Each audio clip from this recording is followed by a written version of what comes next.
There are a few games that have really entered the public conscience, like Elden Ring. Known for its brutal difficulty, confusing story, but most of all, just overall phenomenal experience. And so that brings us to today. Today is the day because I'm here with Lotus and And we're going to tackle Elden Ring lore. And for those of you that don't know, and I didn't know until I was researching for this, Elden Ring is a From Software game, which Eric can tell you a little bit more about From Software. so it's From Software. They're really known for making absolutely stunning games. But there is Beautiful. one thing, and as Lotus was saying, is that it's just like, oh, yeah. But they're hard, but they make hard games. They are so hard. I mean, I want to play this game after researching about this game and seeing the visuals. The visuals just kill me because I'm such a huge fantasy fan. I really want to play the game, but I'm really scared to. I mean, Eric, what do you think? You think I could even play it on the easiest level? Is that possible? Elden Ring doesn't have levels. Aren't there? It doesn't. There's no easy, hard, difficult. It doesn't. It's all one.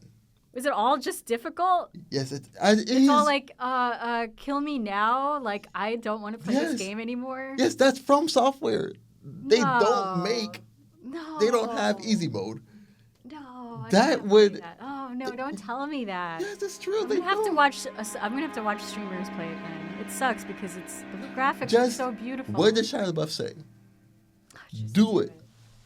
No, oh my god. Yeah. So, as wonderful Lotus was saying, it was a difficult game. Very difficult. And if you guys don't know who wrote the background story, the lore of Elden Ring is written by George R.R. Martin. He's the Game of Thrones author, and he writes the most complicated fantasy lore imaginable. And he wrote the background for this, right? It's the background. Yeah, the background, yes. The background, and which is amazing, and the lore is amazing. The only issue with that is that there's a lot of holes in the story. There's a lot of holes in the lore, and people who play this game for hundreds of hours have no clue, have no idea what's going on with the storyline. They might have played this game 300, 500, 600 hours, and they still have not one idea of what the storyline is about, what they're even doing. So we're going to try to just go through that today. I know with the game you can choose different pathways of good and evil, right? Right and wrong, and to shape the way you experience this game.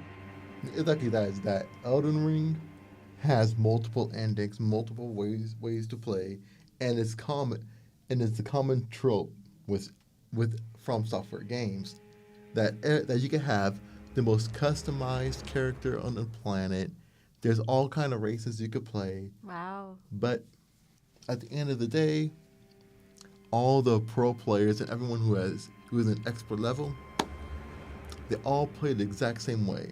Naked with only a dagger, defeating all the bosses. And I'm really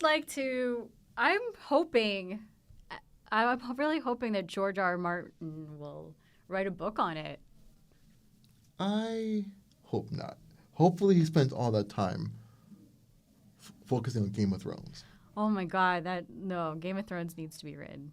We need some idea of why Khaleesi turned the way she did so quickly. We need some sort of build up to that. Because the problem is it happened so abruptly in the show that we didn't.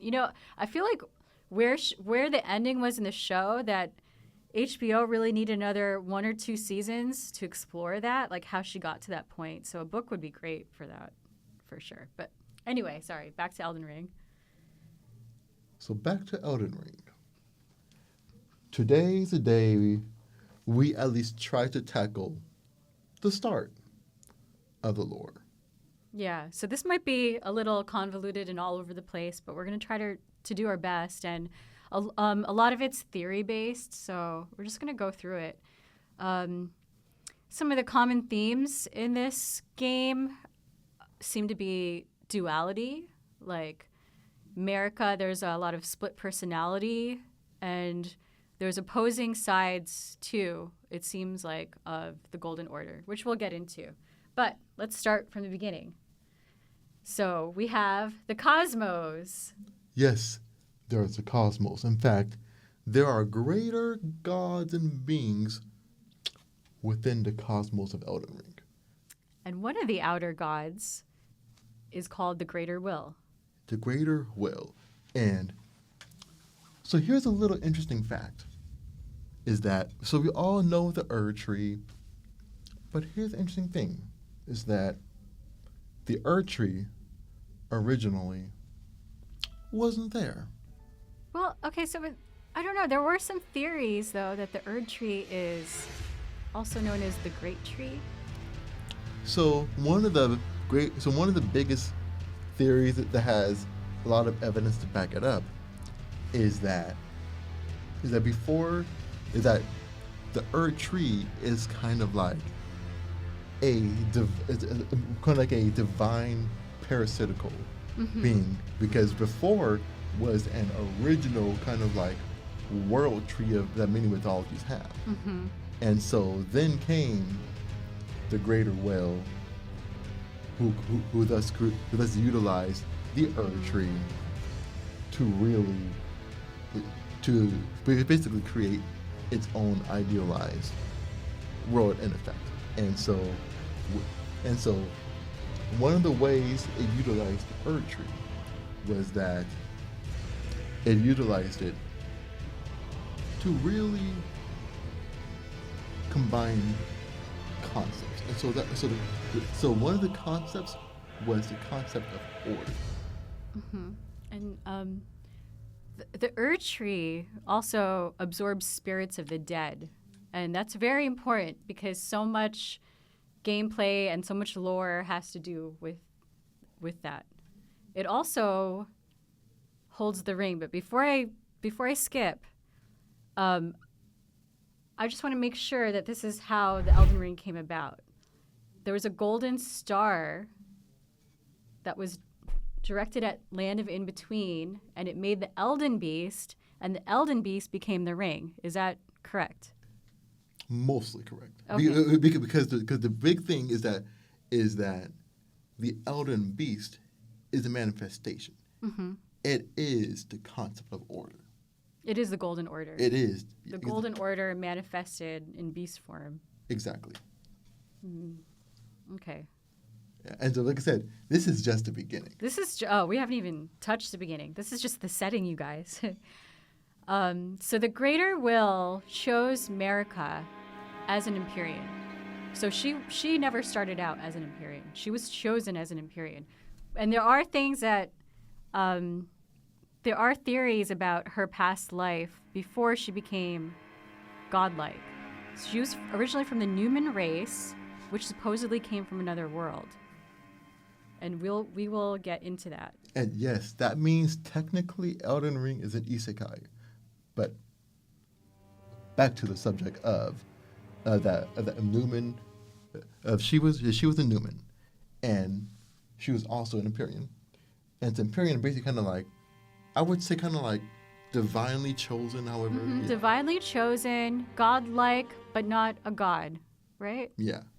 But almost like a runner-up, like could be a candidate to become god. In fact, her classification is god, but she's not godly. She's not godly, yeah.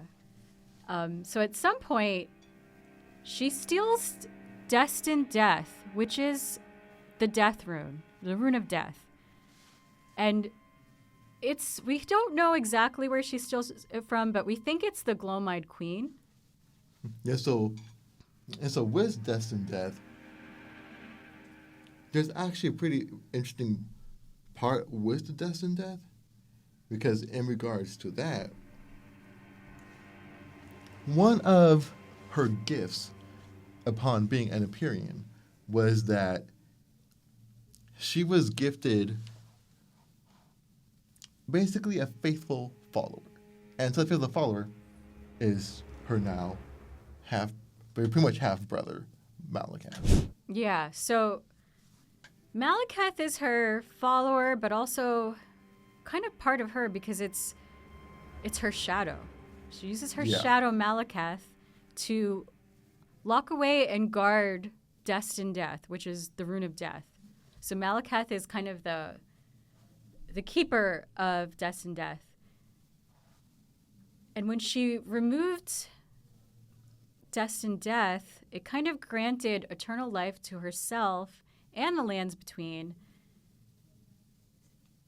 And she also placed destined death on a black blade that Malakath used. Yep. She pretty much erased death by stealing this rune. So she erases death, and this in turn creates the Golden Order. But also, because she stole death, everybody's eternally living. No one can fully really die. If they do die, they can be resurrected because they're not truly dead. Yes, and that it becomes one of the more crucial debates of that world. Mm-hmm. Is that now in that world, death is one of the greatest gifts to ever happen, because in a world where you can't die, being able to die is suddenly like the greatest gift. Peace. It's like, peace. Finally, peace. I can rest in peace. I don't want to be immortal. And so it's actually pretty interesting too, because as we go on about the Golden Order, what actually makes it interesting is that it's almost right after she takes the rune of death, / destined death. Mm-hmm. She establishes the Golden Order. She goes, wait a second, I could do this. So let's go further. I'm gonna make this Golden Order, and then I'm gonna have wonderful campaigns. Because conquest, it's got to scratch that conquest itch, and as Lourdes is about to talk, she's about to go further about what happened after the Golden Order. There are theories that before Queen Marika became an Empyrean, before she became divine, that she might have had kids with an unknown father. There are theories that Mesmer and Melina are her children from who knows who, from, back before she became divine. So there's those theories. So we have Mesmer and Melina there. I just thought I would mention it because just in case we refer to them later. She does take, after she does become divine, she meets this warrior. And I'm sure I'm going to butcher his name. Horalux. That's better than what I call. I call him Lou. Horalux, for her consort. And he becomes the first Elden Lord. He's this rough warrior. He becomes the first Elden Lord, Lord Godfrey. And not the Game of Thrones Godfrey. No. But yeah, George R. R. Martin loves that name. And she had the first 3 children in the golden lineage. So these are the kids that are godly. The golden lineage kids were born from Godfrey and Marika. So we have 2 twins known as the Omen brothers, Morgott and Mohg. And we have Godwyn the Golden. Now these twins, Morgott and Mohg, they were kind of,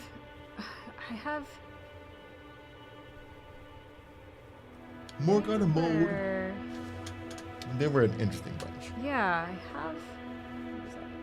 So it is actually. Should we talk about Morgott and Mohg? Yeah, let's talk about them. What do you guys think? Should we or should we not? Should we? You know what? I say that there's so much to go over.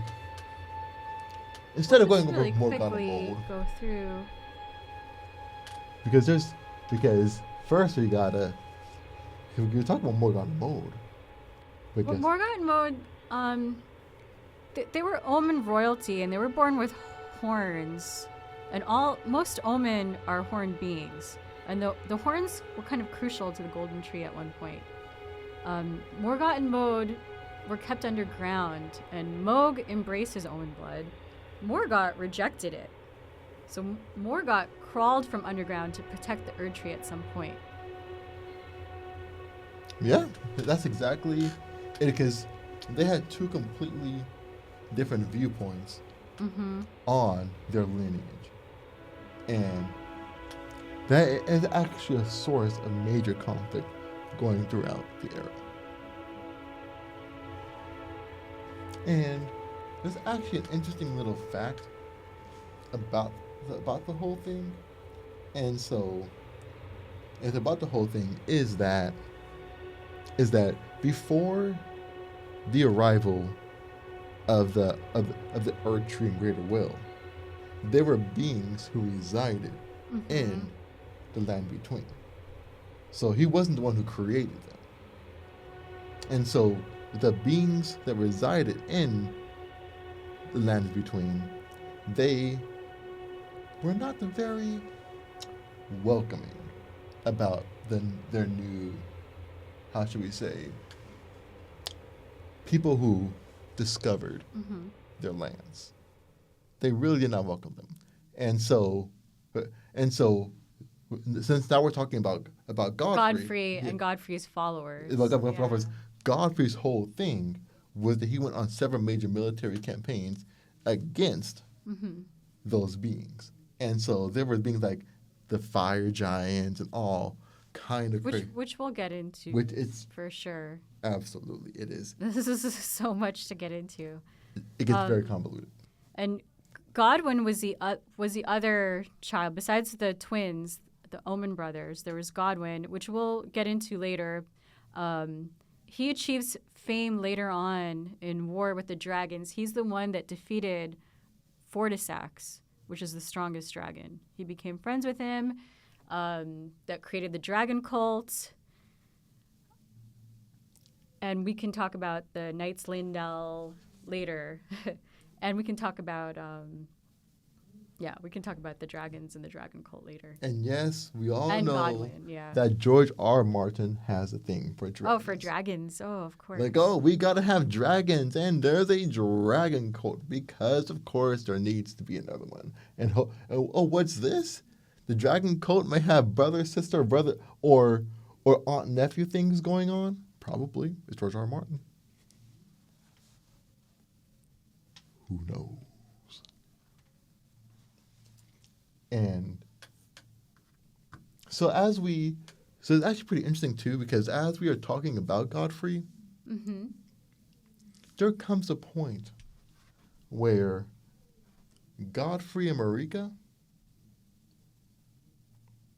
they start to have differences, as we like to say. They start to have marital problems.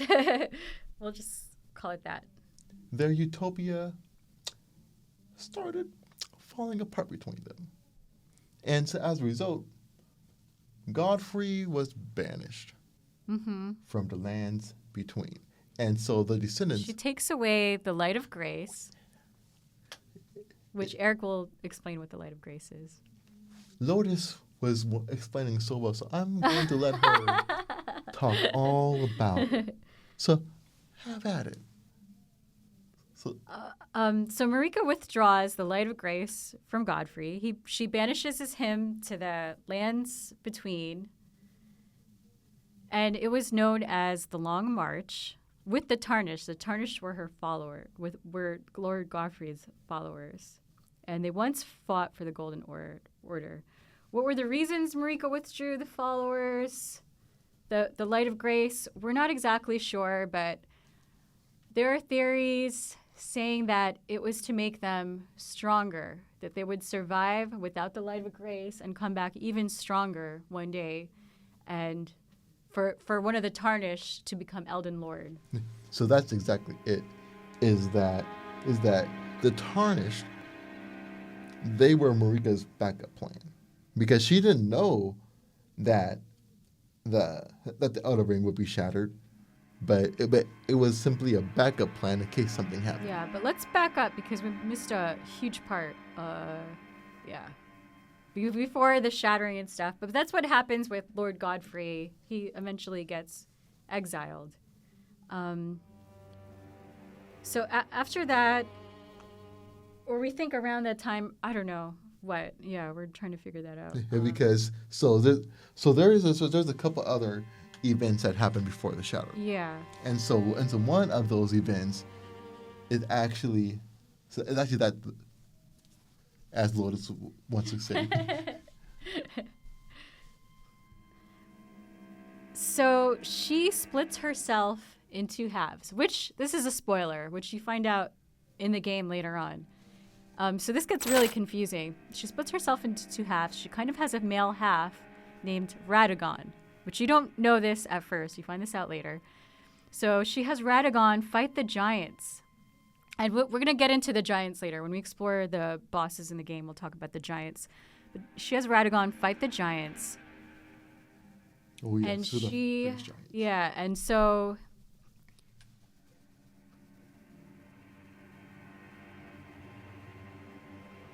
there's battles between dragons and giants. And I remember the giants took over from the ice dragons. And they're guarding that huge urn of flame. What is it called? What do they call it? Oh, what? Is there a name for it? I just called it. Yeah. I just gave that must be a Dark Souls reference. That's so funny. But Radagon was able to defeat the giants, but not the House of the Moon, which is this other cult we're going to talk about. They consist of the enchanted Carrion Knights. Carrion Knights eventually became astrologers, or they came from the astrologers, and they use sorcery. Sorcery. Oh, sorcery.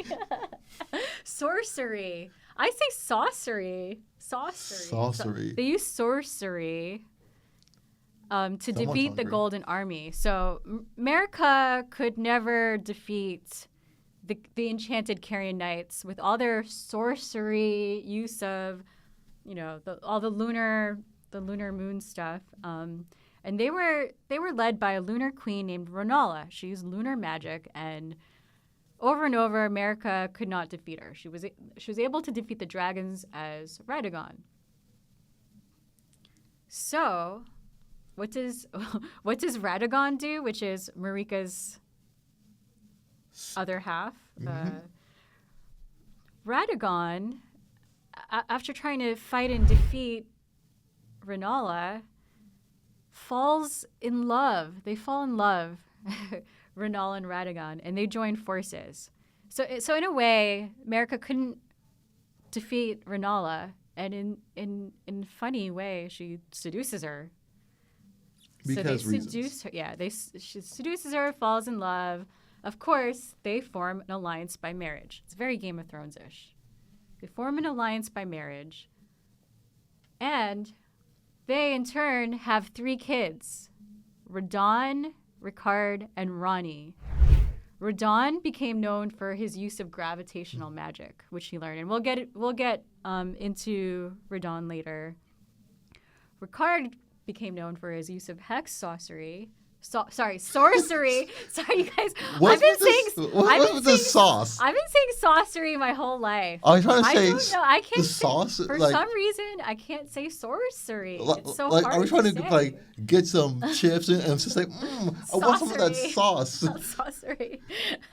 You guys, I'm always gonna say sorcery as sorcery. Sorcery. Oh yes, is really hard for that's me to sorcery. It's really funny. And not the Naruto character Sasori. Sorcery. That's so funny. And Ronnie, Lunar Princess, who eventually becomes in place of Renala. Like she takes over for Renala. Radagon gifts the Rune of the Unborn to Renala also at this time. And so I wonder if we should talk about.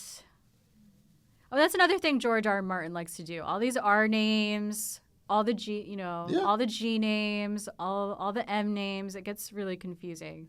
He just takes like 3 letters and Yeah. says, "Hey, these 3 letters are going to have the same And they're gonna exact sound so similar to each other. Ronaldo." So it definitely was a lot for us to get used to, me especially, since I haven't played the game yet, but it took a lot of time to try to figure that out. So they have their kids, and we're going to go into the history of the kids or talk about the kids a little bit later. But then at one point later, Radagon leaves Renala. We have no idea why he left her, but classic Queen America. Yep. She just probably got bored and moved on to the next thing, probably wants to have kids again. And she does, because in this crazy, crazy plot twist, if you thought that the incest was bad in Game of Thrones, this just gets wilder. Of course. Radagon marries Marika, which is pretty much himself. Like, Radagon and Marika are pretty much the same person, just split into 2 different personalities. It's like Loki season 2 where Loki and Sophie are both Lokis, but they fall in love with each other. You literally can't get more incestuous than marrying yourself. Well, that is like the ultimate the in gene narcissism. pool for that, that's probably like the worst gene pool you could possibly have. That's the ultimate in narcissism. Imagine the only other person you could love is literally yourself.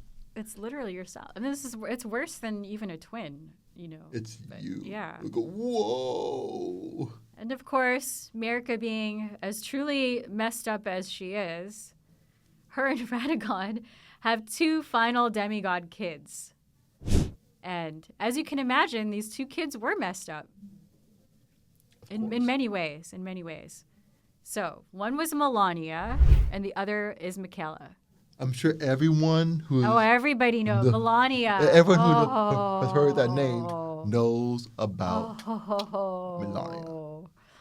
We'll talk about Melania later. She deserves an entire tangent about her. We will definitely go on that tangent about Melania. But Melania is basically born with rot within. And the rot god is actually greater god. So this is what makes Melania incredibly powerful, which we'll talk about later. And Michaela was cursed with eternal childhood. Mm-hmm. So these were the cursed demigods. And maybe because they're born of Marika Shocker. herself. When you have a child with yourself, it doesn't go well. No. What?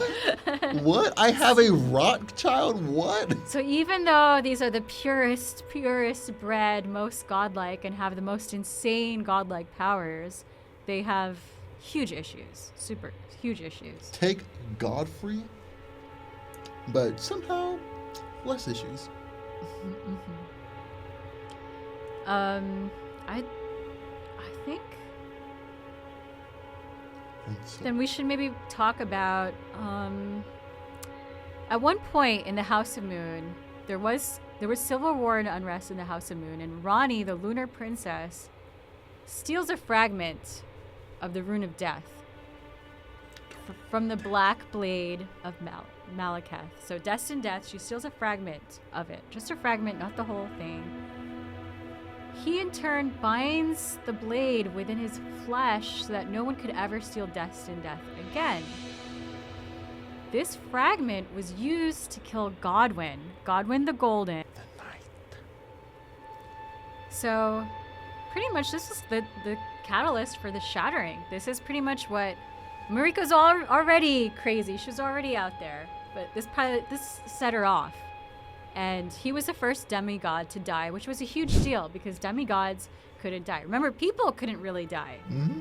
But because Rani stole that fragment, all of a sudden, people could die, but especially a demigod like Godwyn the Golden. Yeah. Oh, died. Wait a second. Death is a thing? Oh, oh my. So, yeah, this was definitely the catalyst for the shattering. Marika went crazy. And in a weird way, there's even theories to support that she was behind this theft of the fragment. kind of because she wanted to undermine the Golden Order. We're not sure what's going on with Marika. We just know she's batshit crazy at this point. She is. We don't know Absolutely. the motivations for what she's such a powerful being at this point that we have no idea what her motivations are. But you do get the feeling that at some point she loses faith in the Golden Order. Because of course. Yeah, she smashes the Elden Ring and she disappears. We don't know where she goes. And Radagon, poor Radagon, her male self attempts to repair it because in some way he still believes in the Golden Order. While she goes AFK, the Knight of Black Knives, he still believes in it. Oh yeah. So her other half, in her split personality, he's trying to still repair the Elden Ring. He's still trying to make things right. But doesn't matter because then the huge war called the Shattering happens, and it's between Marika's remaining demigod kids. Mm-hmm. And they were each given a shard of the Elden Ring. And at that point, they become known as the Great Runes. Yep. And because of the Shattering, Marika is imprisoned in the Erdtree. Yep. And I'm not sure, when does she disappears at one point, but then when does she become imprisoned in the Erdtree? So that is during the same events as the Shattering commenced. It was ironically that because the Elden Ring shattered, effectively like basically a large source of her power was effectively split. And so because of that, part of her, in some weird way, is part of the Elden Ring. Mm-hmm. So you were only able to even able to see her once the Elden Ring was put back together because reasons. So right before we get into, I mean, we're gonna get into the characters, and it may have to be in a separate podcast. I'm not sure. It will be a separate podcast. It'll be a separate podcast because there's just so many details within the characters. But before we get into our next podcast, which is gameplay, I do want to talk about another figure really quickly, the Glowmide Queen. Who is a Glowmide Queen? I can't say that 3 times fast. She's the only Empyrean. She's Empyrean not created by Marika. So we have to figure out, was she created by the Two Fingers? Was she originally the owner of the Rune of Death? There are theories that Marika was originally the Glowmide Queen. There are theories that it could be Melina. But we're not sure. Not Melania, but Melina. Yeah, because the other thing is that the biggest part that the Greater Will still can't calculate into its plan is the fact that there were beings that were there before it arrived. Absolutely. And so those beings are still having their plans, engaging in wars against it would be nice in-between. To find out. And so it's a high likelihood that it's one of those pre-Greater Will beings that's interfering. It would be nice to find out who the Glowmide Queen is at some point. Maybe another DLC. We should talk about the Two Fingers. Oh yes. You know, the Two Fingers. I've always found the Two Fingers to be one of those. And why 2 fingers? Why not 3? Why not 5? 5 is too perfect. 2 fingers seems a little. 2 is too few. 5 is too fingers much. would be a hand. Then they would just call it a hand. But not 3. Yeah. But so why 2 is 2? perfect. Why not 3? It's perfectly balanced. That's all things should be. Yeah. But explain the two fingers. But overall, What they are. but I think that the best person to explain the Two Fingers is Lotus herself. She should know by now that whenever she says, "So, who is this?" that means she's going to be the one who answers these questions. I don't know that much about the two fingers, and I think not a lot of people do. That's the problem. There's a reason why. There's a reason why. Because even for Elden Ring, the two fingers are some of the most. We don't know. We Like, don't know what the two fingers like, are. huh?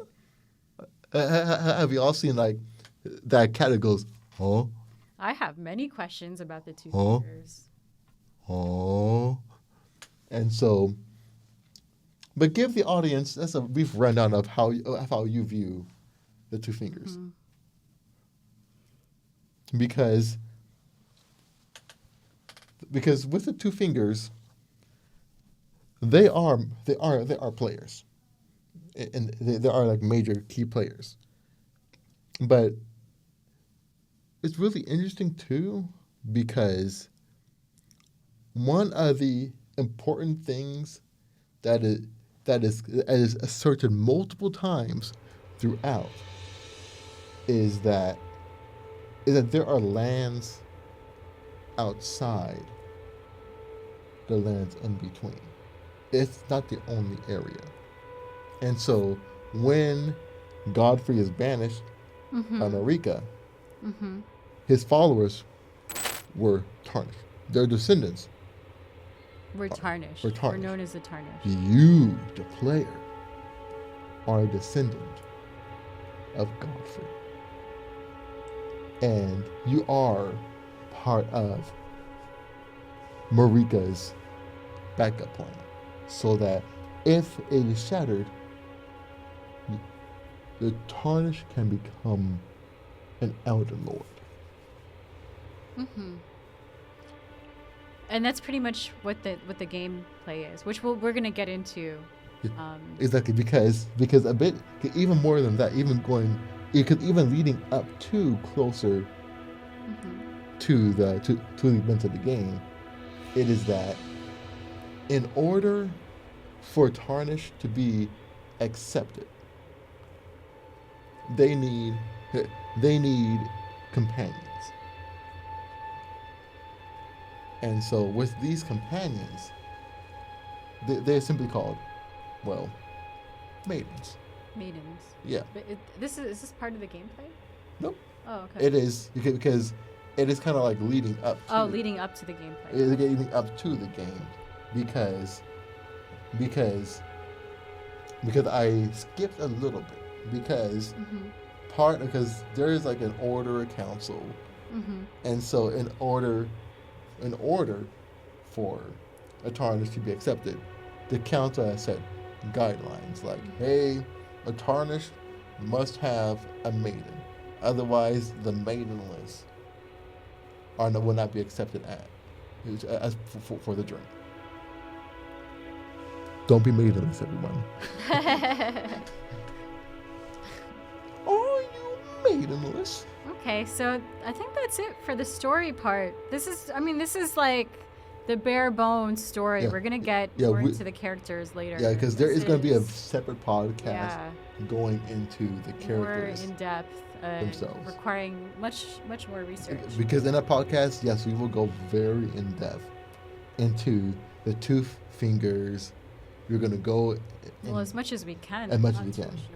And then we're going to go into God more into Godwin. We're going to go more into Melania and all of those. Oh yeah, especially Melania.